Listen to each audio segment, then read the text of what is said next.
if the biggest threat to the multiverse wasn't Thanos or Kang, but the quietest moment in MCU history? You might think Doctor Strange caused the incursions, or maybe it was Dar-Ben. But what if the real problem was a hero's happy ending? The theory is simple but insane. The multiverse is collapsing because of Steve Rogers. Remember when Professor Hulk said taking an Infinity Stone creates a catastrophic branched timeline that would destroy that universe? The Avengers took one thing they never returned: the entire 2014 variant of Thanos and his army. That single action created a gaping hole in the fabric of reality, an instability that should have caused that universe to collapse. The TVA's claim that this was supposed to happen was a direct, undeniable misdirection. This wasn't a minor deviation. It was a foundational change that became the wound that never healed. From that wound emerges the new primary villain, Dr. Doom, who will be played by Robert Downey Jr. This isn't just a generic bad guy. A crucial leak suggests Doom's entire family and his reality were wiped out by an incursion caused directly by the ripple effect of Steve Rogers' decision to live a peaceful life with Peggy Carter. He's not here for power. He's here for vengeance. He sees Steve's heroic act as a chaotic mistake that cost him everything. This reframes the entire narrative, positioning Doom as a vengeful survivor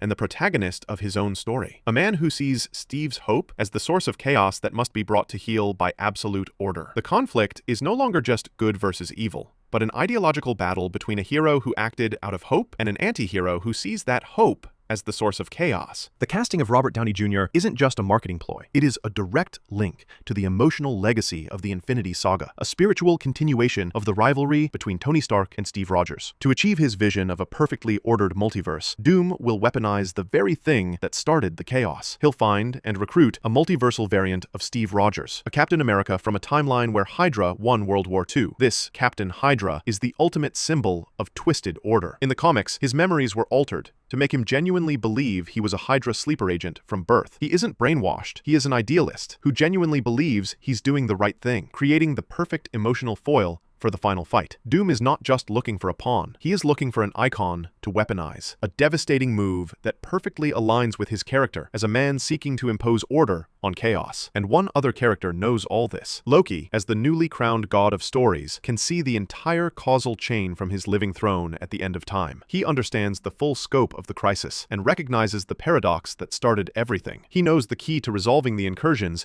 is to address their root cause, which lies with the original Steve Rogers. This sets up the climactic mirror scene from the leaks. On one side, Doom arrives at a house to recruit Captain Hydra, who is living a peaceful life. On the other, Loki arrives at a similar house to recruit the original Steve Rogers from the main MCU timeline, who is living with Peggy Carter. This establishes a literal race, with the fate of the multiverse hanging in the balance.